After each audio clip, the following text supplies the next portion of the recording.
Әйелдер бай болғысы келе ма? Күйеуге шықтың ба? Көтердің ба?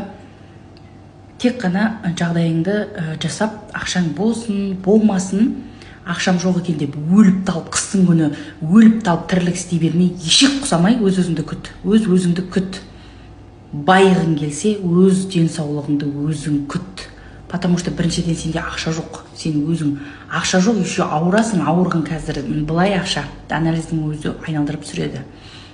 Еркек байығысы келсе, қатын бала шағасының денсаулығына қарау керек. Көтерттің бе әйеліңді? Қара, көңіл күйіне қара, жағдайын жаса. Кедей болсаң да, бай болсаң да, дым әпере алмасаң да нервісін сақта. Өйткені қазір ауру балдар өте көп. Сен біріншіден ақшаң жоқ, үрерге итін сарға бетін жоқ, ол бір. Емдететін балаңа былай ақша кетеді. Кедейшіліктің көкесі сол кезде басталады. Сол үшін үйлендіңдер ма, адам сияқты үйлендіңдер.